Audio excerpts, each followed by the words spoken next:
Okay. Om Shanti and good evening, everyone. Welcome to our Thursday night insight session. We have a very special guest for you this evening and a very interesting topic. Our theme for the month, which Sister Tina started last week, is yogic silence. So if you were here last week, you probably have a pretty good idea of what she was talking about as far as the inner self being silent. It doesn't mean silent every second, every minute, but it certainly does mean that a lot of things can happen if we still the mind and if we focus. So tonight we are going to continue exploring yogic silence, a transformative field. And the topic this evening is very interesting, probably to many of us, including myself. I can't wait to see what our guest speaker has to say about silence and self being synonymous. That's a very tricky quotation. You know, I know that as Americans, we can purchase big Buddha sayings that say, you are what you think. And that certainly isn't silent in the mind. What you imagine, you create. What you feel, you attract. That's okay. We know that's true. But when it comes to thinking, you become what you think, or what you imagine, you create. That certainly is not a silent environment. And are we really what we're thinking? And I strongly suspect that Sister Rini this evening will have quite an interesting little slant on this topic. So I'm going to tell you a little bit about her. You can probably see her right there. Welcome. Sister Rini is no stranger to Harmony House here in Great Neck, Long Island, New York. As a matter of fact, when I was a very new student, I used to enjoy our little Sunday morning breakfast where we would sit and I would just pick her brain for every little bit of knowledge that she had that I wanted. And I truly miss her since she moved to California a few years ago before COVID. Is that right, Rini? Am I correct in the dates? And so Rini was a full-time yoga teacher when she was here, Hatha yoga. And what was the other yoga you told me you were doing? Ashtanga yoga. Okay. But when you moved to California and left the East Coast, you decided to spend all of your energy on the Brahma Kumaris and serving the Brahmins and the community and oneself with all the knowledge we learn here and humanity at large. So you're a full-time Brahmin now, I guess we could say, right? Okay. Rini has been practicing Raja Yoga meditation for, I believe it's 9 years now. And she's very outspoken about how much that's changed her life and her perspective, not only on herself, but on her relationships with others and to the world in general, that it's a transformative experience to be here and to practice Raja Yoga and bring the kind of soul consciousness that we've talked about every week into real relationships with others. And you know, there's a relationship with ourselves that is also something that we must work on first. So without further ado, I would like to introduce Sister Rini to you all. It's her first time with us this evening, and welcome. Very big welcome. Thank you very much. And welcome to all of you. Thank you for such a warm welcome. And actually was thinking that I will probably start with a few moments of silence and then with some experience which will help us understand this topic, which is, I find it is the truth of all the beings. So it would be very easy for everyone to understand it because that's who you are. So let's take a few moments and this is not something new. This is very much our nature. That we are silent beings.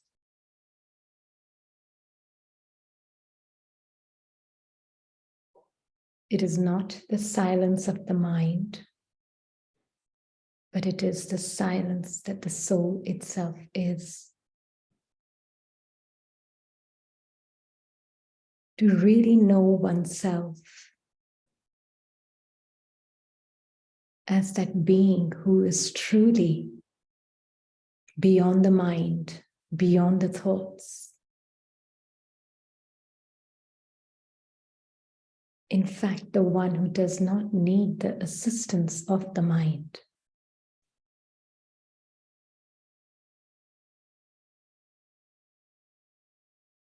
The absolute core of the being is without words, without thoughts, a thoughtless being.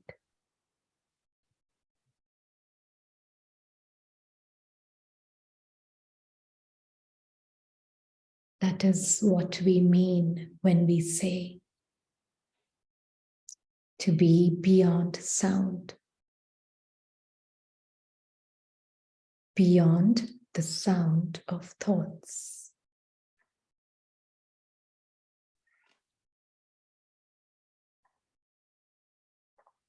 Only then can truly the stillness of the being that I am can be experienced. For as long as I am part of that cyclone of thoughts,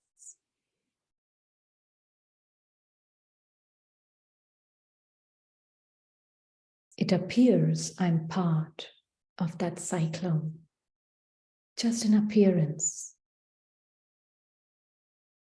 But truly the self is always that still point, that eye of the cyclone.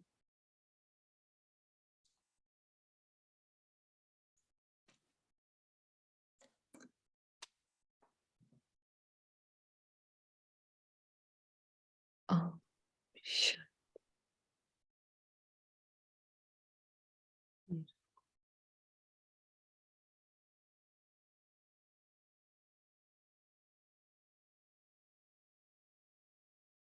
I wanted to share an experience, and that will be like the opening for our deeper understanding of who we are. And some time ago, I had a dream. And in that dream, it really was like as though I was experiencing myself to be someone in that dream, although it was not this face and it was not this body. It was some other body and some other face, but it really felt like that was me in the dream. That sense of self was there in that dream character. And I was talking to people, and I was experiencing eating food, and I was experiencing some pleasant moments, some very terrible moments, everything in the dream. And my family was like the family of people I actually don't even know in this life of this person that I'm playing right now, the part of. So it all felt very, very real in the dream.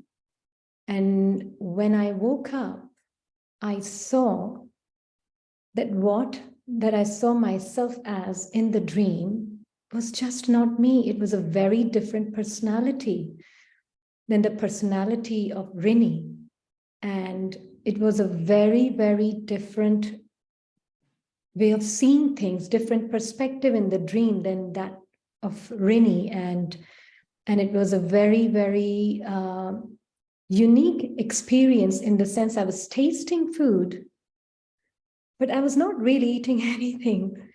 Rini was just sleeping, and I was just kind of experiencing all the different tastes, talking to people, emotions, feelings, thoughts. Everything I was experiencing was not even existing when I woke up. And when I woke up, I realized that my world is different, my home is different, my family is different, My personality is different. Everything was so different.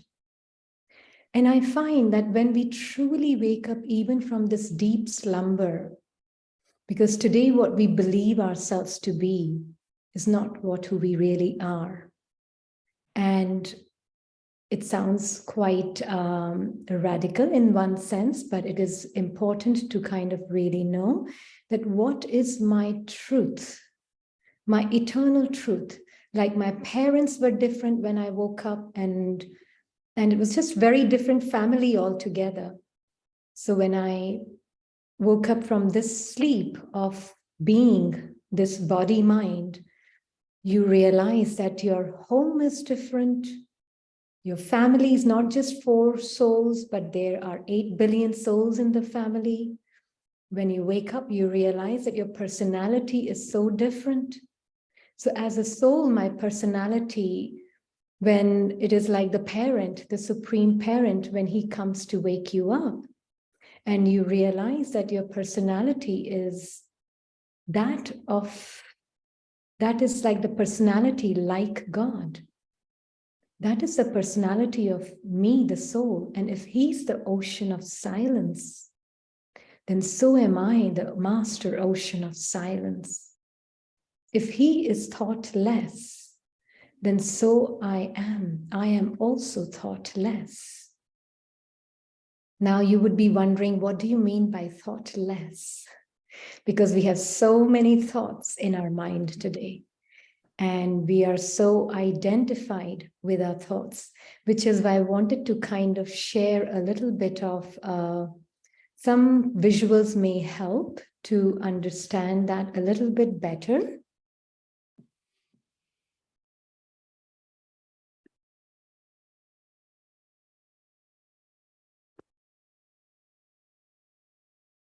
So we'll take it first on the life journey of this soul. I'm just kind of going to assume there were certain bodies and there were certain names. It could have been different than what we are discussing in this picture, but wanted to kind of share that so that we get an idea of what we are talking about, because this is the real self. That is the real me, the real living being, the pure divine point of light.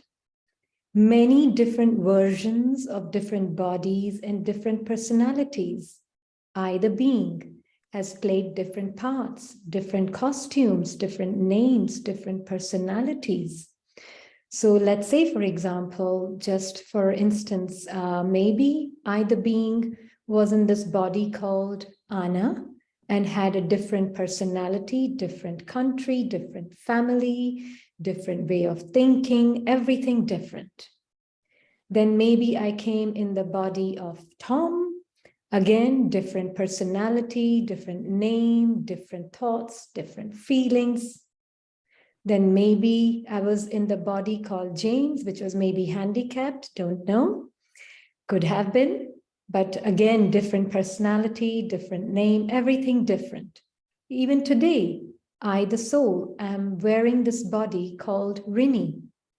Different personality, different name, different family, different way of thinking. But the one who went through this journey, did anything change about the one who went through this journey?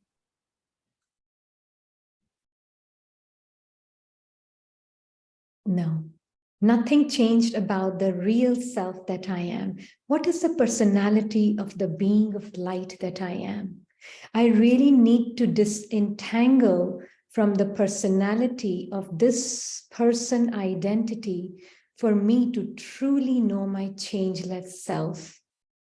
Only once I know my changeless self, that I, the being, truly has no story, but in my mind, there is a recording of many different parts. In my mind, there's a recording, there's a script of many different parts. And according to the script, I, the being, took a costume, played my part, and this is probably one of the many costumes that I have taken. And I, the being, I'm still changeless. I really need to know myself as this being who is living in the sea of change, constant change, at the physical level, at the mental level. My mind can constantly have thoughts, feelings, emotions that are constantly changing. Even if you see in your own experience right now, things are constantly changing. 1 minute, it could be some other sensation in the body. Next minute, it could be some other sensation in the body. Some moments, it could be this thought. Some moment, it could be another thought. Constant change is the very nature of the mind and the body. But before I even try to work with the mind, I need to know who I am changelessly within this sea of change. Disentangle just through observation. We need to know that even when I, the being, was experiencing this world as Anna, I was playing my part as an Anna, and I was feeling I am Anna. And it felt very intimate, and it felt very, very real. And it felt this is me in that moment. And everything that came with Anna is mine. That was the feeling. Something very similar is happening today in this costume. Everything that comes with this costume is me and mine. But when I know that I am this being and who has played variety roles, variety parts, even today I can, in this one lifetime also, if I just take this one lifetime now, this is over many lifetimes or many parts, but just this one lifetime, if it's like reincarnation is a little difficult to digest, then even if this one lifetime I take, can I see what my experience at the 10-year-old body was? At the 10-year-old body, that experience of being a 10-year-old person felt very intimate and very real. But my thoughts, feelings, emotions, belief systems, my way of seeing things, my perspective, everything was very different then than what it is today. Right? But there was someone who was experiencing all those changes. There was someone who was experiencing, and that one is me. Neither is that 10-year-old body and those thoughts, feelings, and emotions me, nor is this 40, 50-year-old body is me with different thoughts, different feelings, different emotions. And then it could be another 60-year-old body and it would be another different thoughts, different feelings, different emotions, different perspective. But the one who's experiencing all of this is never changing. And that one is me. And that is where I truly need to know myself. Once I know myself as that one, then I know I am that pure, silent witness of all the stories that go on in the mind. I am that pure, silent witness, observing all the change, but I, the being, am only interested in me that does not change. I am that being. And just like I am that being, so are all the other beings. Their stories, their thoughts, their feelings could be very different. Today they're thinking something else. Tomorrow they could be thinking something else. But there is one invisible, changeless being of light behind all those changes at the mind and the body level. There is one changeless being that is constantly experiencing that changeful experience. And it's very, very useful. It becomes very practical. Like would say, just in terms of being with, playing this part as this person and with the family of, let's say, 4 over here, even in a limited way, if I'm looking at it from an unlimited perspective, if somebody comes and says something to Rini, something to this person identity, something to I, the soul, playing this role of Rini, somebody comes and says something, because I know I am changeless. I'm changeless means my love, ability to love can never change. My peace can never change. It's not the peace that comes and goes. That is the peace of the mind. but it is the peaceful me who can observe that coming and going peace of the mind. Sometimes mind is peaceful, sometimes the mind is restless, and that's okay. I, the being, who's the owner of the mind. Mind is not owning me. Mind cannot exist without me. But I, the being, can exist without a thinking mind. That real me, that thoughtless me who does not need thoughts to exist, that me, I can see, even if there's another feeling, let's say, of hurt comes up in my mind. Somebody says something to this person identity and the feeling, because there's certain attachment that is there, let's say, to this identity that the soul may be carrying, but a thought comes up of hurt maybe. How could they say this to me? Yeah. But I, the changeless being, who's very aware that it is just a thought. There is no reality in it unless I give my power of belief to it. There is no reality in that thought. It is just a thought from the old script, which has emerged subconsciously out of habit. A habituated mind is speaking. It is, you live a very introspective life, because what others' parts, other souls' parts are doing, not doing, is not important. What is happening in my mind and who's the one who's observing the mind? That is what is really important, because that is where I truly have control. That is where I truly have power to know my changeless peace, my changeless ability to love all, even if that feeling of hurt and questioning mind can come up, but it cannot touch me, the untouchable being. My love, my ability to love is untouched. And that takes over that feeling. What will be expressed even if somebody is getting angry at Rini?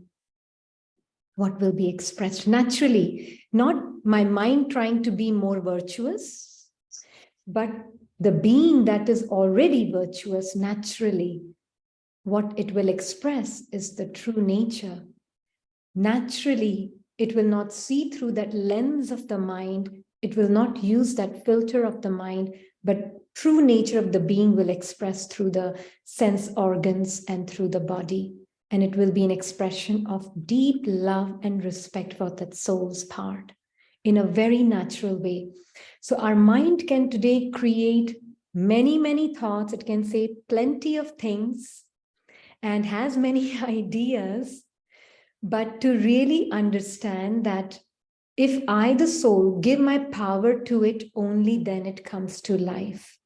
No thought has life. All thoughts are lifeless. They talk like me. They mimic my voice. They speak as they're speaking as me. They speak like that. All the thoughts.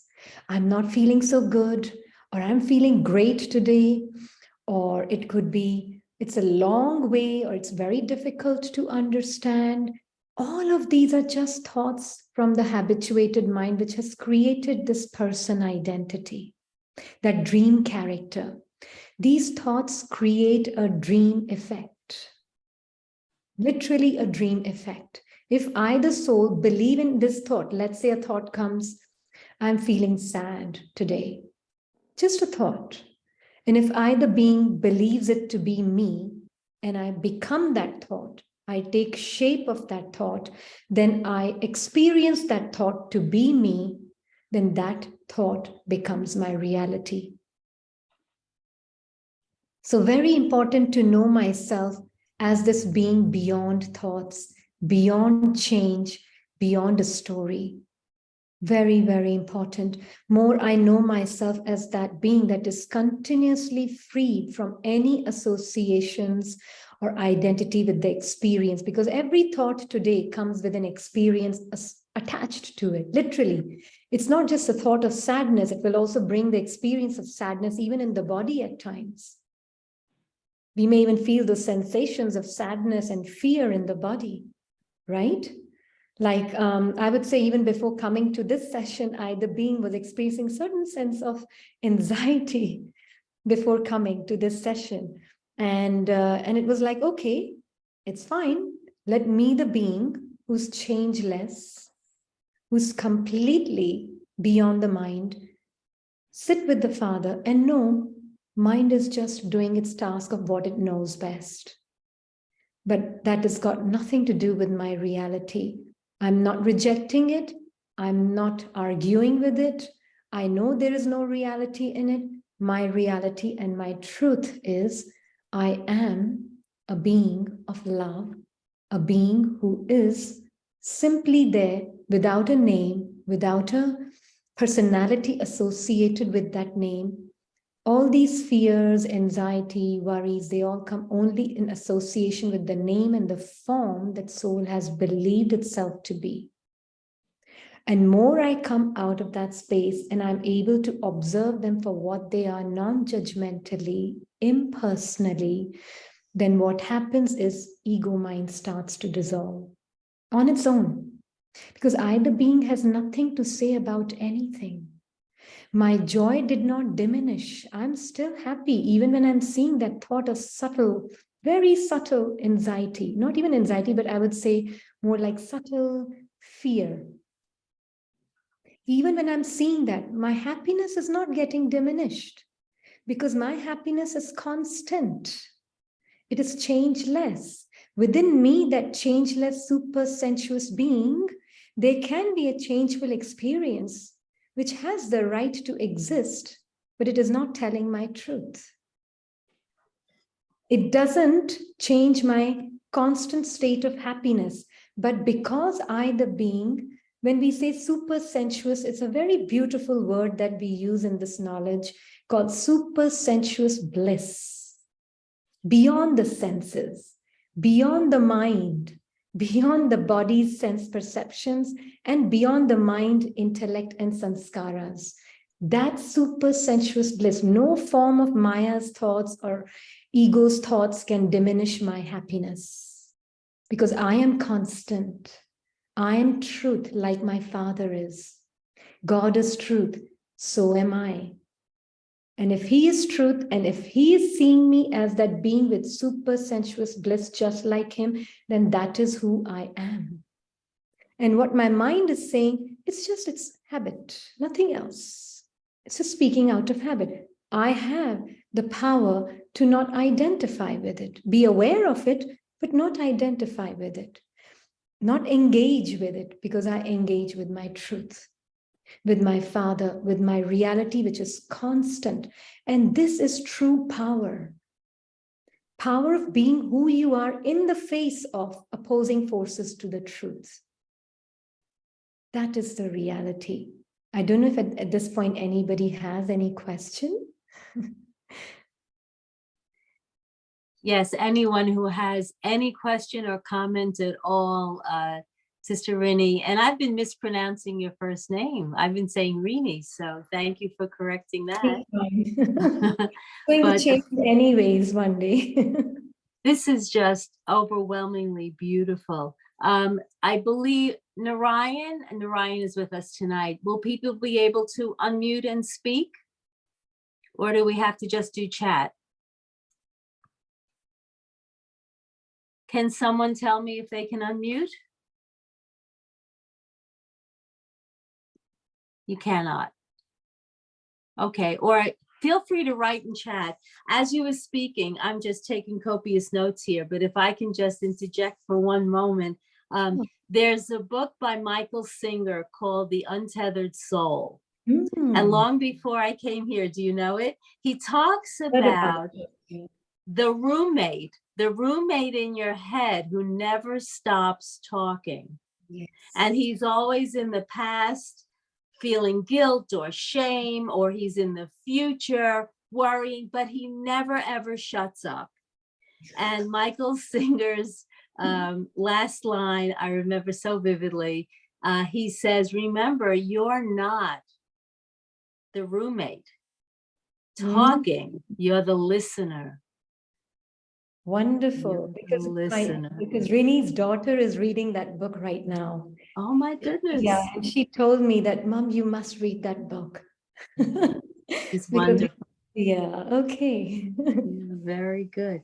So, the part you're playing tonight is our gift tonight already. Anybody in chat? I'm looking to see if anyone has anything they would like to say. Can you Not repeat yet. the book? What's that? Can you repeat the name of the book? Yes, it's The Untethered Soul by Michael Singer. You are not the talker, you're the listener. So this is just incredible. So I guess the question that I have for the audience is, how do we bring all of this beautiful knowledge tonight into practical use in our relationships? Anyone have a practical experience of doing it or failing to do it, or anything you'd like to say in chat? I know I had something this week, actually. I've gotten, I made an attempt to, how do I say this? To be more understanding of someone who isn't particularly friendly. And I made an attempt to a gesture, and it was not accepted. And clearly the person didn't want to go there with me. I found that by just making a very casual, light comment, we had a common thread, and there was no big discussion, but I was respecting her boundary wherever she's coming from without becoming emotional. I was free. I was out of that little jail cell I had created for 10 years. I was no longer feeling, oh, she thinks this, and all I kept saying, and I would go in my meditation to Baba and I would say, I don't want to feel this way. I'm better than this now. I don't want to carry any kind of self-consciousness or body consciousness. And there came the idea to write something really casual and easy. And it was received very nicely. And that's it. I can be in the same room and I can have a position of, I don't want to say unemotional, but that's the word that's coming to mind, a freedom from being in anything less than my virtuous, real self. And that it may have lost in the translation here tonight. Forgive me if it's not clear. It's so small, it's defying, it's ineffable for me. It's defying, sweet, but it was so big in my heart. Very So anyone else have any? Oh, I have some chat. What is that, Ronnie? Very beautiful, because this one eternal truth that our eternal relationships are of extreme love, extreme respect for each other, no matter what is happening in the story of my mind or in the story of others' minds. This truth will never change. So we'll just give a very simple example, like Rini's relationship with mother-in-law. And as we know that it is kind of, it can be choppy, right? And here, whenever I would meet her, it would be always paying attention to my changeless truth and what is my relationship with that soul beyond the mind. And my relationship with that soul beyond the mind's chatter is of extreme love, extreme joy, extreme respect. And that is our relationship eternally in the home of light, as we say. And so each time there was a moment when there was a time when we were in public with each other, and there was a comment that was made about Rini, which was not exactly true. And I could see, the being could see there was an internal storm that was going on, wanting to prove that what was said was not right and wanting to jump in and say something. But because the being is detached from the chattering mind, and being is connected with the supreme ocean of silence, you can truly experience that your truth is way beyond what mind's chatter is. And because I, the being, am experiencing that immense love for that being and not listening to what the mind has to say, what it's proposing, but I am more interested in what is eternally true, not what is temporarily true, but what is eternally true. And eternal truth is there is immense love between both of us, and that nothing can change. Just stayed with that truth, and I saw that 2-3 times this happened, then something else happened, then something else happened. But the soul is very determined to stay in one's eternal relationship with that soul. Over time, you see that because you have stepped out of the mind and the story of the mind, and you're seeing that being as a storyless being and yourself as a storyless being, before you even came to this cycle, before you even came to this world to play your part, that eternal truth will never change.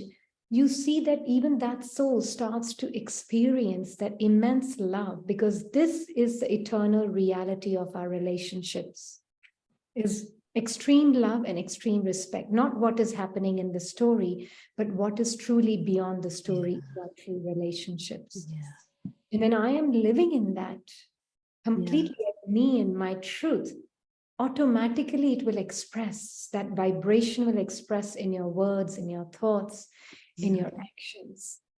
And you said it before. You said, I loved when you said, your ego starts to dissolve. Yes. This Yes. is much more important because Yes. you know who you are than what other people may think, because there was misinformation, which can be very hard to take. And so you had a jail cell that you decided not to lock yourself in also. It's quite a feat. You really have to be in. I see, my heart is feeling what you were saying about having to be in touch with your virtuous, peaceful, loving self. If I don't come from there, I can't help other people find theirs. Actually, what was felt was that they were helping me. Yeah. Why were they helping me? Because their part allowed me to see myself, my powerful self that I am, beyond the story, and help me see how grounded I am in my truth of our eternal relationships. So it was like that soul's part feels like it's a blessing for me. And the moment you're feeling like that, there's immense love that is naturally pouring, which is the nature of the soul. It's naturally pouring from the soul. And so you really start to see each soul's part is there for me to check. To what extent am I truly established in my eternal relationship with myself, with the Supreme, and with all the beings? And to what extent do I really have conviction in that truth wholeheartedly and fully? That is the only reason. Yeah. And taking it even one step larger, how correct the drama is, just blows my mind. Exactly. It was designed for you to experience what you just talked about. Exactly. So then there's gratitude for their part. It's not like, why did they say this or what did they do? You get out of the story completely, but it is more like, thank you. Thank you for your part, because it helped me the most. So kind of that kind of attitude. I wanted to read some parts from the Murli today, where it makes it very clear to us what the Supreme Teacher is also telling us. Where in one of the Murlis, he said, the biggest bondage is this bondage of the mind. Because of being influenced by your own thoughts, you experience yourself to be influenced by others. So first we are influenced by our own thoughts, and then we experience as though we are influenced by others. Therefore, check yourself that you are not in any type of bondage of thoughts. So it is not a big thing to create a peaceful stage in a peaceful atmosphere. You need the practice of being peaceful in the midst of peacelessness. So it's not the peacelessness outside, it's the peacelessness of the mind. So do you know how to have such a practice? whether it is the upheaval of weaknesses or the upheaval of waste because of old sanskars. Are you able to see yourself unshakable in such an upheaval, or does it take time? It takes time. Oh, that's just so beautiful. Yeah, so these things make very clear that what the Supreme Teacher, what God is really teaching us is that when you are in the company of the Supreme, then the forces that are opposite to the truth, they cannot influence you. You can see them from a distance, but they cannot touch you because you are a thoughtless being. You are a changeless being. Nothing about you can ever change except when you identify with something that you are not. Even then, you're not changing. It's just appearing that you are changing. So really to know that I, the detached observer, knowledgeful of illusion, I know what these storms are. They are nothing but an illusion. So I can be in the midst of the storm, but I'm untouched and I'm completely effortless. I have nothing to say about anything. Completely effortless, timelessly, changelessly effortless. I can witness all the beginnings and all the endings of all the thoughts. So this is very important because somebody had once asked, how do you know if it's the thought from the mind or it's the thought from God? And it's very easy to see that when you yourself know that you are that thoughtless being, any thought that is coming from the mind will have a beginning and an end, and it's not true for all. It has something to gain for the person, either gain peace for the person or fear of losing peace for the person. Yeah. There is a being that is truly I am, has nothing to gain or nothing to lose. That thought is eternal and it is true for all. It applies to all. That is a very clear indication that it is a thought from God because it applies to me constantly, continuously, and forever. It's not breaking. It's not getting interrupted by the mind's thoughts. In fact, from that space, I can see the mind's thoughts without being identified with them. So truly, I mean, one finds even these emotions, these feelings are appearing within us only for us to check to what extent have I truly accepted my truth that I am constantly happy. I am a constantly happy being. So one really does find that this is very, very important to understand the self as a thoughtless being. Yeah. I'm just thinking of a little test that proves that, you know, we can get so unhappy and feel so sad and be hurt. And we really think that's the real us and we've been offended or we blah, blah, blah. But the test is, just think about this. The phone rings. You get some good news. Yeah. You're elated. What happened to that other person? Neither one is you. Neither one. We can change like that. You know, so it's kind of converse to the depth of what you just said is a little quick test. It can go away in a second. Exactly. Exactly. We have a little comment or two in the chat, I think. Can you see it or would you like me to read it? Yeah, if you could read it, I can't see them. Sure. I had it a second. Here we go. Chats. Okay. Hi, Jane. Jane said, beautifully profound, exquisitely shared from that presence of who we truly are, in grateful appreciation for all. Beautiful, Rini. And perhaps you remember Jane from the old days too, right?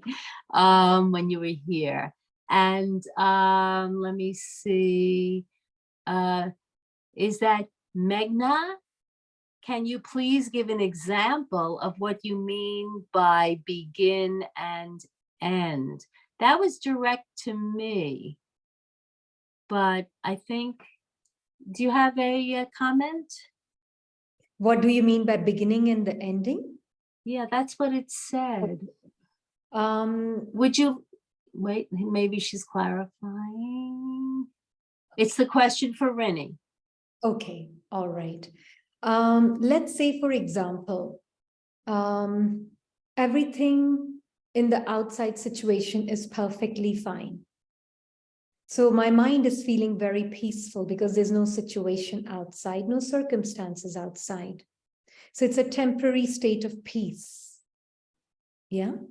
So those thoughts which are creating that peace is temporary.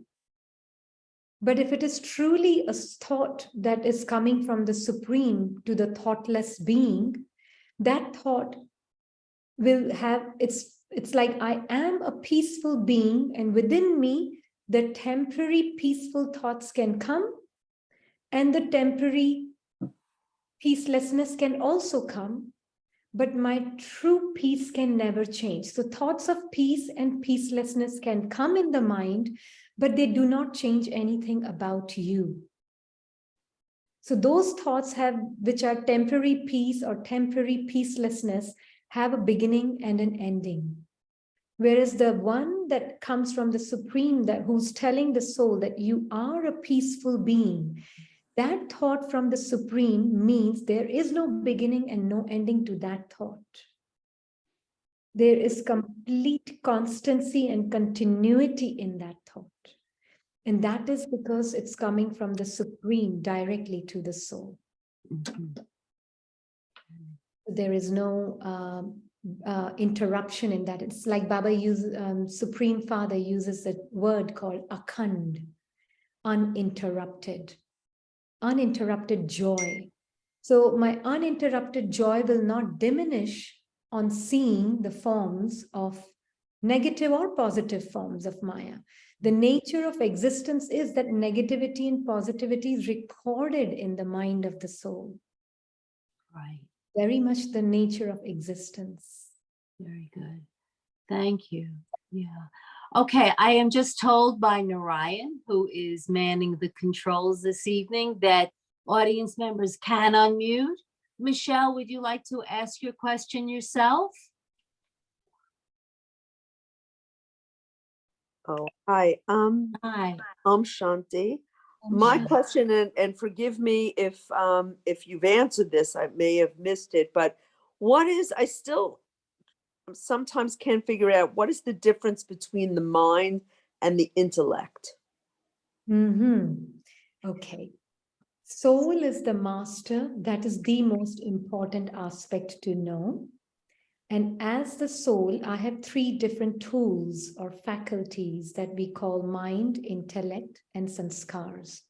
When I, the being, wake up, then I use this tool of intellect to discern right thought from wrong thought in the mind. Does that make sense? Is this the thought from the temporary mind, or is it the thought from the Supreme? I, the being, am able to discern using my intellect. So intellect is the tool that I use to discern ego from angel. Got it.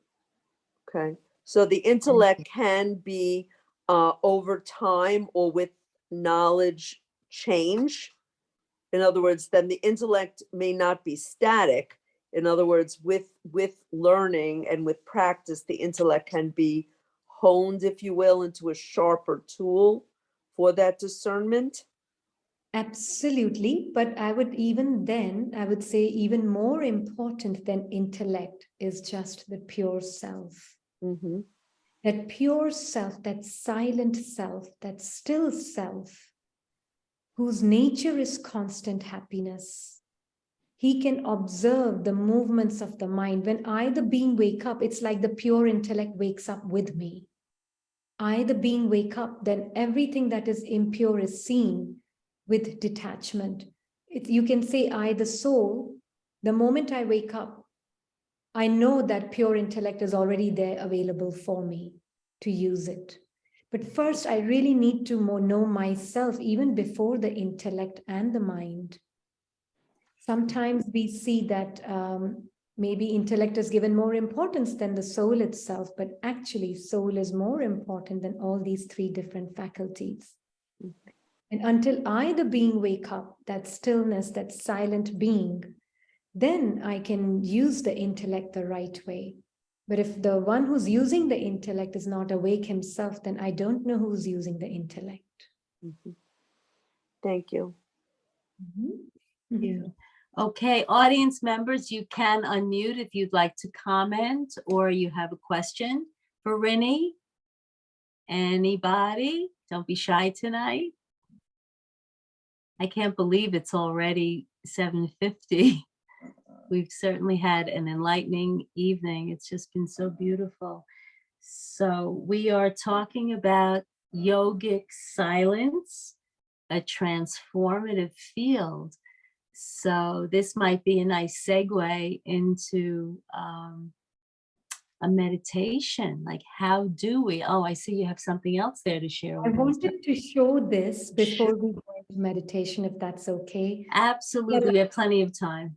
Okay, just some practical tips also. How do I, that changeless being, that timeless being, that storyless being, really put this into practice in day-to-day life of being a person also? I'm playing the part also, so I need to play that role with this understanding that I am not changing, whereas everything in my mind and my body and the circumstances is constantly changing.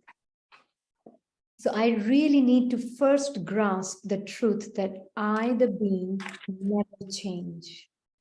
So we stop clinging to the changing states of mind. Yeah, we are not defined by the changing states of mind, but only first interested in myself as an experiencer. So let's say, like we said, someone says something to you, right? Let's say, is it okay, Louise, if I take your example? Sure. So let's say someone says something to Louise. Yeah.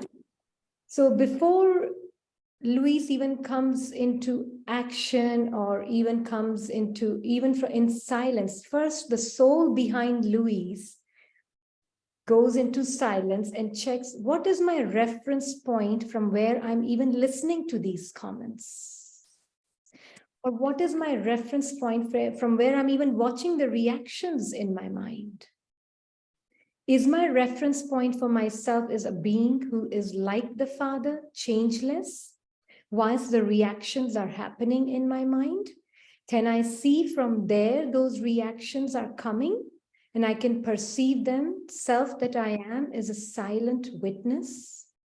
And my mind is saying a bunch of things, but it is not at all saying anything about me. First step would be that reactionless point that I am is aware with the supreme truth, with God, aware of thoughts, aware of feelings, aware of emotions, and they change while I remain the same. Nothing is happening to me. Thoughts are changing. So that is first. So introversion, introspect. And then what is the truth of our eternal relationship in the home? Beyond the sound of mind and thoughts, what is our eternal relationship? Did that change? No. Complete conviction in that truth. And then you will see it's a very naturally a blameless life. You will see every soul's part as a blessing in a very natural way. And then any decision made from that space, which is not mixed with the feelings of the mind, but pure feelings of the changeless being, the changeless love of the soul. From that space, when the soul is coming into any action or inaction, we don't know, it could be either. It would be of the highest vibrations because there's no perception involved in it. Yeah. May I say something? Sure. There may be people sitting here who may think they're not capable of doing this or they need to practice it. For me, the first thing I had to do was know to do nothing. And that can be disarming. Forget about being, the introverted part for a moment. When a person expects you to react a certain way and you don't, they're paying attention. You've changed the game. Whatever game they want to engage you in, you've changed it already. I should say I changed it already. This is exactly what I did this week. And then I can think about who I really am and be that introverted person. So it really doesn't require a lot to get the ball rolling, and just don't react. That's what, that's where we start. And in fact, it's like, even when if the thought is coming in anybody's mind here, it sounds difficult. I don't know if I will be able to do it. Remember, that too is just a thought, and it has no life without you, the soul, believing in it to be true. Beautiful. It is simply a thought. Mhm. You already are that. You're not becoming anything. You already are a peaceful being. You're not becoming peaceful. Mhm. You are peace in this moment, here and now. Yes. So Rini, before I ask you to lead us in a little meditative commentary, is that the last slide? Yes. And you've completed? Because I see we have maybe 5 minutes, and I want to have everyone experience whatever you have up your sleeve. But before we do, very quickly, next week, we have Judy Rich coming back. You may remember her from when she was here and we saw that graceful ballerina balancing herself on a soda bottle or something. And she's going to be with us next week to talk about yogic silence as a transformational field. And it's going to be Get the Point. There's the flyer that you will be receiving. We live in a complicated, complex, and what seems an increasingly chaotic world. What is required of me to maintain a lot of the things that Sister Rini is talking about this evening? So please join us next week. Okay, Sister Rini, thank you so much for coming. And would you take us out with a little meditative comment to put closure on the evening, this beautiful evening? Thank you. Thank you very much. Thank you very much Yeah. for your enlightenment. Thank you for your undivided attention. Thank you. Om Shanti. Beautiful. Shanti. So let us, and it is not a few moments of silence. Mhm. It is the continuous, eternal silence of the soul.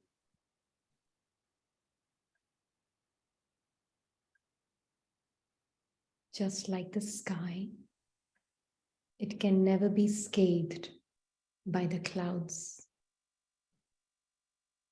It can be veiled, but it can never be scathed or touched by the clouds. Similarly, I, the being of silence,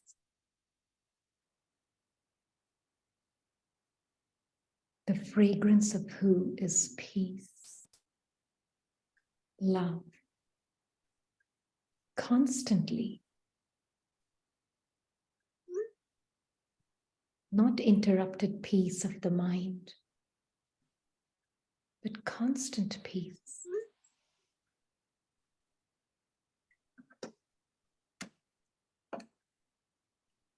Can truly be the observer of those clouds coming and going. But nothing about me is changing. Ever. I am peace here and now. There's nothing to become.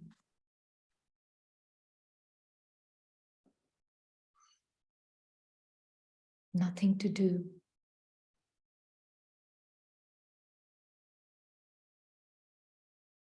But truly knowing oneself.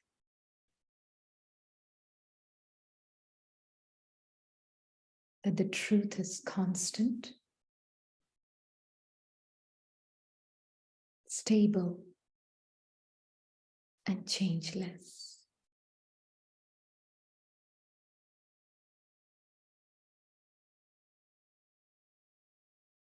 And this is true for each one of us, forever and always.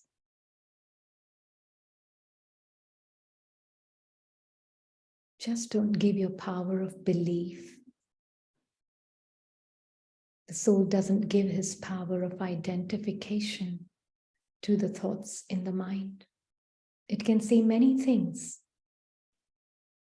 It will take me a year to get there. It's a long time it's going to take.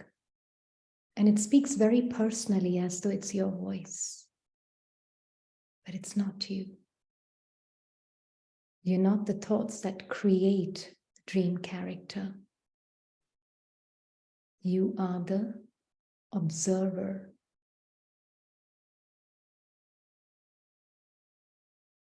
Of that dream. And the dream character.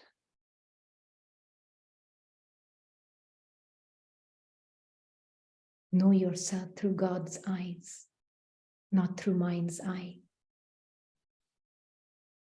Combine with God and his vision, not with the mind and its talk.